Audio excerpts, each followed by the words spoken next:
if you wanted a snapshot of maybe fragile optimism in the late 1880s, you could look right at the New Orleans waterfront. Mm. You had hundreds of black cotton screwmen. These are the really skilled guys, packing cotton into ships, celebrating some genuine progress. Yeah, despite, as they said, much opposition and prejudice. Their lawyer even declared they were standing at the head of the colored associations. It felt like a moment. A powerful image, definitely. But the deep dive we're doing today, it really zooms in on how that hope just slammed into reality between, 1893 and 1901. Exactly. We're tracing this incredibly fast drop from that era of good feeling into serious violence, and then, amazingly, this phoenix-like recovery of biracial union power. Right in the middle of the Jim Crow era taking hold. Right. It's quite the story. That's the core puzzle, isn't it? How did things fall apart so fast? What forces just ripped apart that early promise? And I think the key insight here is realizing how economic needs, just basic survival, eventually pushed back against white supremacy on the docks. That's it. The waterfront became this crucible. You had these huge national crises hitting at the same time as very specific local issues. Right. So around 1893, two big things converged. Okay, what were they? First, you had the massive national economic crisis, the Depression of 1893 to 97. That meant jobs disappeared, wages got slashed for everybody. A really tough time nationwide. Absolutely. And second, the whole political climate in the South was just deteriorating rapidly for black citizens.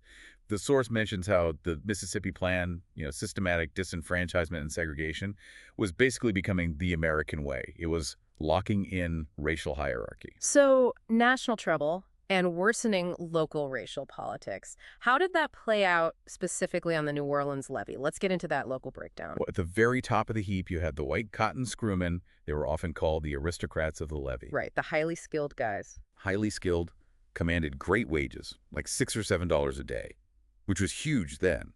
But crucially, they fiercely protected this work rule, the 75 bale rule. It limited how much cotton they'd load in a day. Okay, so a way to control the pace of work and keep earnings high? Exactly. But that rule became their Achilles heel. The big shipping companies, many foreign-owned, hated it. They operated these huge steamships on really tight schedules. Speed was everything. And the 75 bale rule slowed things down. Massively. They saw the high wages and that rule as the backbone of all the excessive charges at the port. It made the union workers expensive and slow from their perspective. So the companies were actively looking for a way around them, for cheaper, faster, non-union labor. And they found it because of the white union's own policies. Precisely. The White Screwmen's Union imposed this incredibly strict 20-gang quota on the Black Screwmen's Union. 20 gangs. So what, about 100 men? Just 100 men.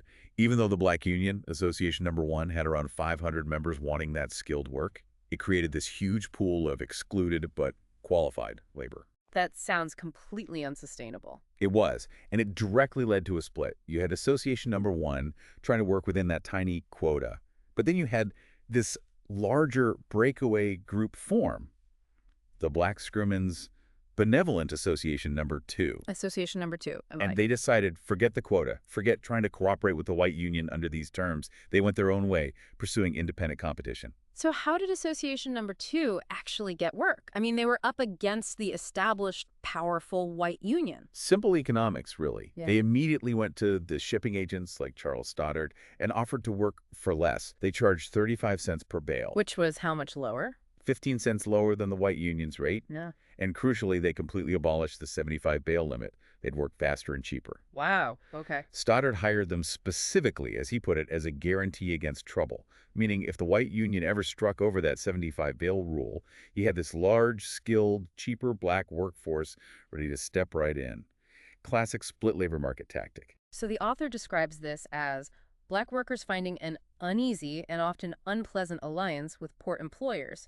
It wasn't about solidarity at this point, it sounds more like leveraging their exclusion to survive during a depression. It was absolutely a survival strategy. A difficult calculation, maybe, but purely strategic in that hostile environment. You use the tools you have. Which brings us right to the next, maybe inevitable phase.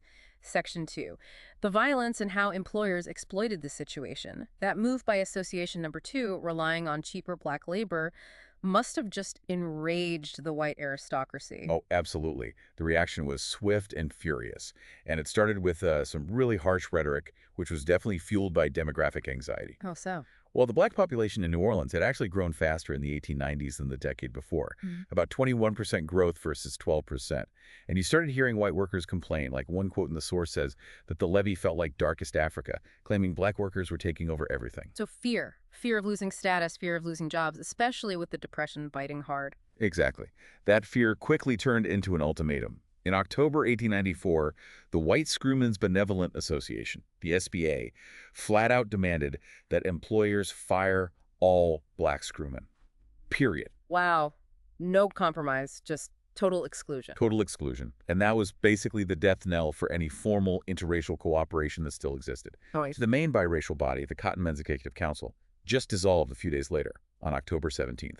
Why did it dissolve? Well, as one Teamster bluntly put it, they saw no use in belonging to a council, which was only maintained for the benefit of the white men.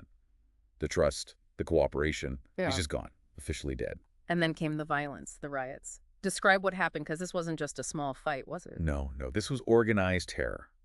One night, armed, masked white men attacked 6 different ships where black screwmen were working or had left their tools. They systematically destroyed property, jack screws, logs, essential equipment, throwing it all into the Mississippi River. How much damage are we talking? Roughly $4,000 worth, which was a fortune back then.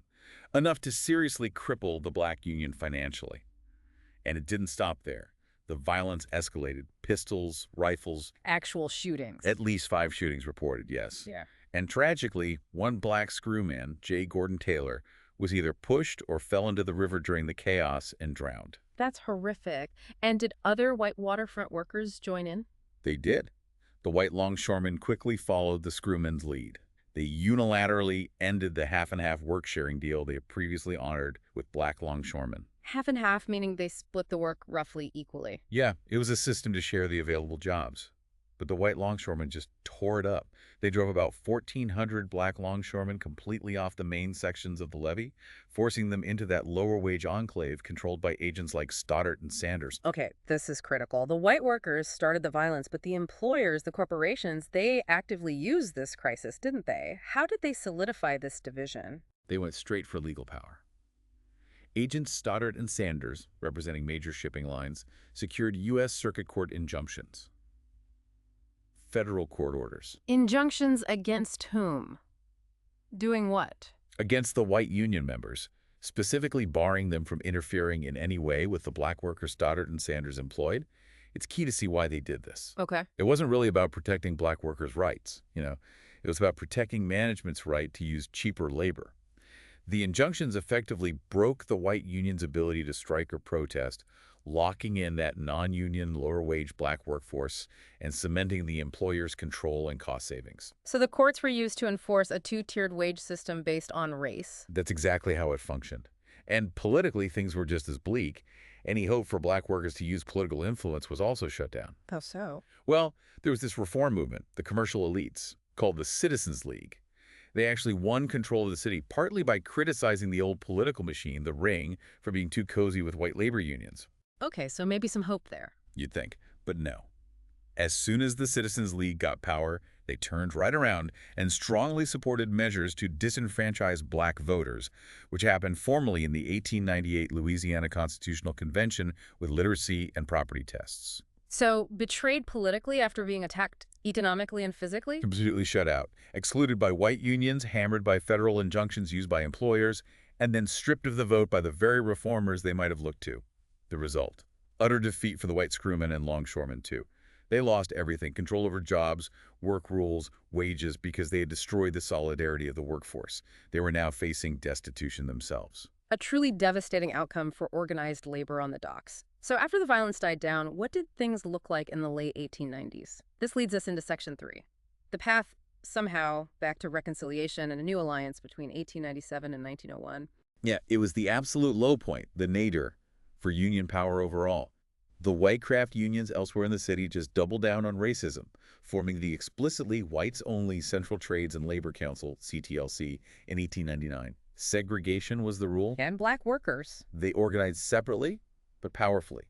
Under leaders like James Porter, they created their own federation, the All-Black Central Labor Union, CLU, and it thrived. The AFL eventually chartered it, and by 1903, they had something like 10,000 or 12,000 members across various trades. So you had these parallel segregated labor movements. But the white waterfront workers, the ones who had lost so badly, they must have learned something from that defeat. That economic reality had to hit home, right? It hit home hard. It was inescapable. They finally truly understood that they were powerless to enforce a whites-only policy on the docks. Why?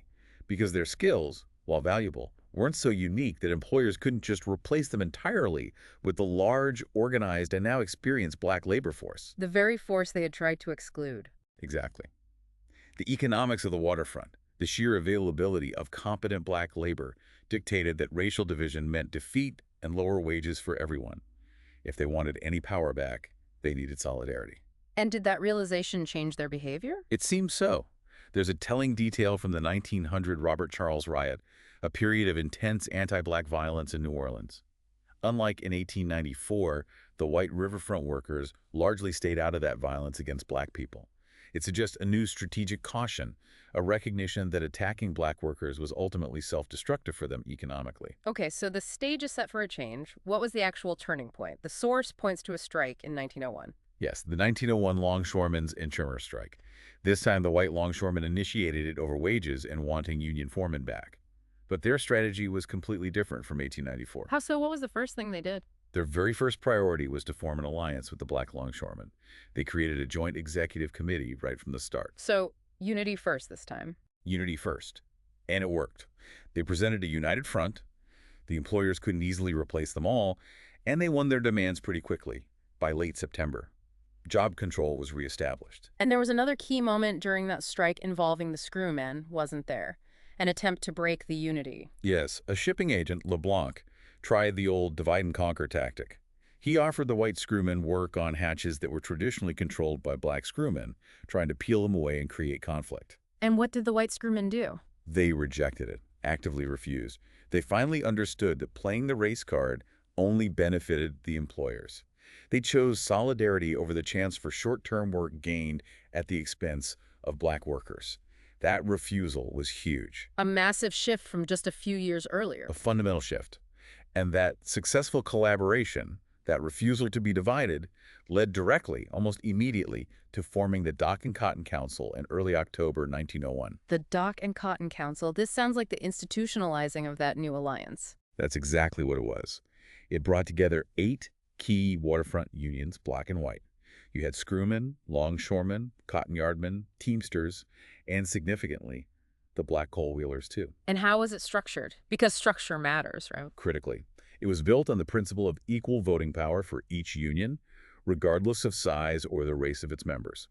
And black leaders held prominent positions. James Porter, the leader of the black CLU, served as the council's secretary.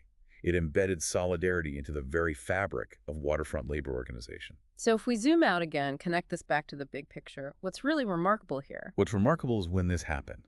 This powerful, functional, biracial labor alliance was forged and solidified during the absolute peak of Jim Crow segregation in the South. Disenfranchisement was done, segregation laws were multiplying, yet on the docks. Economics trumped ideology. It appears so. The specific economic reality of the New Orleans waterfront, crucially, the constant threat that divided workers could be replaced, made interracial unity not just desirable, but essential for all workers, black and white, to regain any control over their jobs and earn decent wages. So this whole story, this chapter, it's really a stark lesson, isn't it? The white workers tried using race to protect their privileged position. And it backfired spectacularly. It led to the collapse of all union power, the loss of their own work rules, rock-bottom wages, and utter destitution. They had to unlearn that racism and relearn the practical necessity of cross-racial solidarity to climb back. The Dock and Cotton Council, then, wasn't just a union agreement. It was a functioning, powerful challenge to the logic of white supremacy itself. Absolutely. Not based on, high-minded political theory, but on sheer economic reality and the power of organized, united labor on the ground. Which leaves us with a final thought, maybe something for you, the listener, to chew on. The success of this Dock and Cotton Council, this fragile piece, it seems rooted in that ever-present threat of replacement by cheaper, non-union, or racially divided labor. White workers needed black workers because they could be replaced otherwise. Right.